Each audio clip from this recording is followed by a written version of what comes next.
ನಾನು ಎಲ್ಲರಿಗೆ ಹೋದದ್ದು ಅವ್ರು ಮೊಬೈಲ್ ಆಫ್ ಮಾಡಿದಕ್ಕೆ. ಯಾಕಂದ್ರೆ ನನ್ನ ಗಂಡ ನನ್ನ ಮೊಬೈಲ್ ಆಫ್ ಮಾಡಿ ನನಗೆ ಟೆನ್ಷನ್ ಆಗಿ ನಾನು ಹೋದದ್ದು 2 days ಮೊಬೈಲ್ ಆಫ್ ಉಂಟಂತ ಹೇಳಿ. ಅಲ್ಲಿ ಹೋದಾಗ ಅವರು ಸ್ವಿಚ್ ಆಫ್ ಮಾಡಿದ ಪ್ರಾಬ್ಲಮ್ ಆಗಿದೆ, ಸ್ವಲ್ಪ ಮನೆಯಲ್ಲಿ ಕಿರಿಕಿರಿ ಆಗಿದೆ, ನನಗೆ ವಿಷಯ ಆಮೇಲೆ ಹೇಳ್ತೇನೆ ಅಂತ ಹೇಳಿದ್ರು. ಸೊ ಆ ಟೈಮಲ್ಲಿ ಅವ್ರ ಜೊತೆ ತಾಯಿ ಇದ್ರಿಂದ ಅವ್ರ ತಾಯಿ ಹೇಳಿದ್ರು, ನಂಗೆ ನೀವು ಇಷ್ಟ ಇಲ್ಲ, ನೀನು ಅವ್ನಿಗೆ ವಿಚ್ಛೇದನ ಕೊಡ್ಬೇಕು ಹಾಗೆ ಹೀಗೆ ಅಂತ ಅಲ್ಲಿ ಚರ್ಚೆ ಮಾಡಿದ್ದಾರೆ. ಸೊ ಆ ಟೈಮಲ್ಲಿ ನಂಗೆ ಅವರ ಮಾತು ಅಲ್ಲಿಗೆ ನಂಗೆ ತುಂಬಾ ಶಾಕ್ ಆಗಿತ್ತು. ಯಾಕಂದ್ರೆ ಹೇಳಿ ಮಾತುಕತೆ ಎಲ್ಲ ಮಾಡಿ ಹೋದವರು ಸಡನ್ ಆಗಿ ನಾನು ಅಲ್ಲಿ ಹೋದಾಗ ಈ ಮಾತನ್ನು ಹೇಳಿದಕ್ಕೆ ನಂಗೆ ತುಂಬಾ ಶಾಕ್ ಆಗಿತ್ತು. ಯಾಕೆ ಹೀಗೆ ಹೇಳ್ತಿದ್ದಾರೆ ಅಂತ ನಾನು ಅವಾಗ್ಲೇ ಕೇಳಿ, ನೀವು ಮದುವೆ ಎಲ್ಲ ನಾವು ಒಟ್ಟಿಗಿದ್ದೇವೆ, ಇವಾಗ ರಿಜಿಸ್ಟರ್ ಆಗಿದೆ, ನಿಮ್ಗೆ ಸಹ ಅವ್ನು ಹೇಳಿದ್ದಾರೆ ಇದನ್ನೆಲ್ಲ ರಿಜಿಸ್ಟರ್ ಆಗಿದ್ದೇವೆ ನಾವು ಅಂತ, ಇವಾಗ ನೀವು ಹೀಗೆ ಹೇಳ್ತೀರಾ ಅಂತ ಹೇಳಕ್ಕೆ ಅವ್ರು ನಂಗೆ ಬ್ಯಾಡ್ ಆಗಿ ಕೆಲವು ವರ್ಡ್ಸ್ ಬೈದ್ರು. ಅದು ಅವ್ರ ಹುಡುಗಿಯಾಗಿ ನಂಗೆ ಹಾಗೆ, ಅವ್ರು ಸಹ ಒಂದು ಹೆಂಗಸಾಗಿ ನಂಗೆ ಆ ರೀತಿ ಶಬ್ದ ಹೇಳಿ ನಂಗೆ ತುಂಬಾ ಬೇಜಾರಾಯ್ತು. ನಾನು ಅವಾಗ ಹೇಳಿ, ನೀವು ಸಹ ಒಂದು ಹುಡುಗಿಯಾಗಿ ನಂಗೆ ಈ ರೀತಿಯ ಶಬ್ದ ಹೇಳ್ಬಾರ್ದಿತ್ತು, ನಂಗೆ ತುಂಬಾ ಹರ್ಟ್ ಆಯ್ತು ಅಂತ ಹೇಳಿ ನಾನು ಜೋರು ಕೂಗಿ ಅಲ್ಲಿ ಹತ್ತಿದ್ದೇನೆ.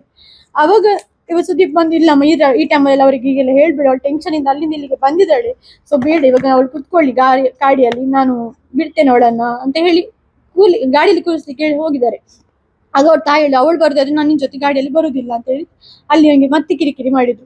ನಾನು ಹೇಳಿ, ಆಗ ನಾನು ಸ್ಕೂಟಿಯಲ್ಲೇ ಹೋಗ್ತೇನೆ ಅಂತ ಹೇಳಿ ನಾನು ಸ್ಕೂಟಿ ಎಲ್ಲ ಚಾಲ್ ಮಾಡಿದ್ದೇನೆ. ಚಾಲ್ ಮಾಡಿ ಸ್ವಲ್ಪ ಮುಂದೆ ಬರುವಾಗ ಮತ್ತೆ ಬಂದು ನಿಲ್ಸಿ ಹೇಳಿದ್ರು, ಇಲ್ಲ ನಾನೇ ಕರ್ಕೊಂಡು ಹೋಗ್ತೇನೆ ನಿನ್ನನ್ನು ಅಂತ ಅಮ್ಮನ ಹತ್ರ ಹೇಳಿದ್ರು. ಅಮ್ಮ ನಾನು ಹಿಂದೆ ಕುತ್ಕೊಳ್ಳಿ ಅಂತ ಅವರೇ ಹೇಳಿ ನನ್ನನ್ನು ಕುತ್ಕೊಳ್ತಾರೆ. ಅವ್ರ ತಾಯಿ ಹೇಳಿದ್ದಾರೆ, ನಾನು ದೂಡಿ ಹಾಗೆ ಅವ್ರು ಬೇಕಾದ್ರೆ ಚೆಕ್ ಮಾಡಿ ನಾನು ದೂಡಿದೇನ ಇಲ್ವಾ ಏನಂತ ಹೇಳಿ. ಒಂದಂತ ಹೇಳಿ ನಂಗೆ ವಾಮಿಟಿಂಗ್ ಪ್ರಾಬ್ಲಮ್ ಆಗುತ್ತೆ, ಹಾಗಾಗಿ ಅವ್ರು ಹೇಳ್ತಿರ್ಬೋದು, ನಂಗೆ ಗೊತ್ತಿಲ್ಲ ಸ್ವಲ್ಪ ಮುಂದೆ ಕುತ್ಕೊಳ್ಳಿ ಅಂತ. ಅಲ್ಲಿಂದ ನಾವು ಬಂದು ಅವರು ಬೆಳ್ತಂಗಡಿ ಎಲ್ಲ ಫ್ಯಾಮಿಲಿ ಮನೆ ಹೋಗ್ಬೇಕಿತ್ತು ಅವ್ರ ತಾಯಿಗೆ. ಹಾಗಾಗಿ ಅವ್ರು ಅಲ್ಲಿ ಬಿಡ್ಲಿಕ್ಕೆ ಅಂತ ಬರುವಾಗ ಅವ್ರು ಹೇಳಿ, ನಾನು ಇಲ್ಲಿಂದ ಹೋಗ್ತೇನೆ ಅಂತ ಅವರ ತಾಯಿಯೇ ಹೇಳಿದ್ರು.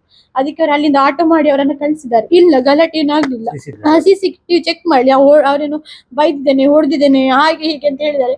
ಸೊ ಚೆಕ್ ಮಾಡಿ, ನಂಗೆ ಅದು ಅವಶ್ಯಕತೆ ಇಲ್ಲ ನನ್ಗೆ ಅಲ್ಲಿ ಹೋಗಿ ಹಾಗೆ ಮಾಡ್ಬೇಕಂತ. ಅದು ನಂಗೆ ಸಹ ಗೊತ್ತಿಲ್ಲ. ಅವ್ರ ಮನೆಯಲ್ಲಿ ಜಗಳ ಆಗಿದೆ, ಮತ್ತೆ ರಾಯಲ್ವರೆಗೂ ಹೇಳಿದ್ದಾರೆ, ಸಾಲದವರನ್ನು ಅಪ್ಪ ಕರೆಸಿದ್ದಾರೆ ಮನೆಗೆ, ಅದೊಂದು ಹೇಳಿದ್ದಾರೆ.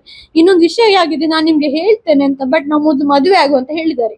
ಅದ್ ಯಾಕೆ ಏನಂತ ನಂಗೆ ಗೊತ್ತಿಲ್ಲ, ಯಾವ ವಿಷಯ ಅಂತ ಇವಾಗ ಸಹ ಗೊತ್ತಿಲ್ಲ. ಅಲ್ಲಿ ಹಾಸ್ಪಿಟಲ್ ಸಹ ಕೇಳುವಂತ ನಂಗೆ ಆ ಟೈಮಲ್ಲಿ ಕೇಳ್ಬೇಕಂತ ಆಗ್ತಿತ್ತು, ಯಾಕೆ ವಿಷಯ ಬೇಕಲ್ಲ ಏನಂತ. ಅಲ್ಲಿ ಸಹ ಕೇಳೋ ಆಪ್ಷನ್ ಇಲ್ಲ, ಯಾಕಂದ್ರೆ ICU ಅಲ್ಲಿ ತುಂಬಾ ಹೊತ್ತು ಮಾತಾಡುವ ಆಪ್ಷನ್ ಇಲ್ಲ. ಇವಾಗ ಪೊಲೀಸರು ಬರುವಾಗ ಅವರ ಮನೆಯವರು ಇದ್ರು, ನಾವು ಸಹ ಇದ್ವಿ ಅಲ್ಲಿ.